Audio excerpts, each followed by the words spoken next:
freedom is usually understood to be a principle expressing the will of the people. It's something we associate with a popular sovereignty, a politics in which sovereignty is held by the people in general. And that, of course, is central to what we understand by so many democratic practices, and it's really what we mean when we're talking about the modern political order as organized around freedom. Whereas security operates in relation to claims about state sovereignty.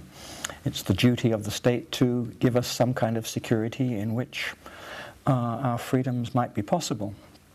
And so one might say that in that very seductive metaphor of the balance, we have the deepest of all conflicts between principles of modern democratic politics, the principle of popular sovereignty and the principle of state sovereignty. That goes to questions about who is responsible for making decisions in political life. There are different kinds of security, certainly. A proliferation of different understandings of what it means to be secure. But the same can be said about freedom and liberty also. Of course, it's one of the most deeply contested terms in the modern political lexicon. Nothing is more contested than our understanding of freedom and liberty. And that contestation makes up much of what we mean by the politics of everyday life. We wouldn't have political parties contesting different conceptions of ideology and truth and so on unless they were predicated somehow on different understandings of freedom, some of them based upon the market, for example, some of them based upon individuality, some of them based upon community, some of them based upon the rule of law.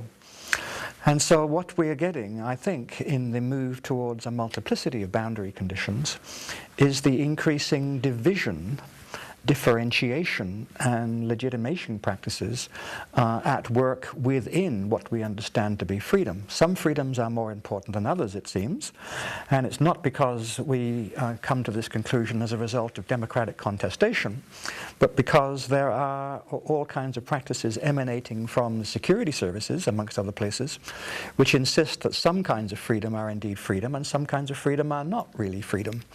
So it's not just the simple opposition between liberty and security. It's really a set of practices which tell us that some kinds of liberties are really liberty and some others are not. And some kinds of people's version of liberty are important and some other people's versions of liberty are not.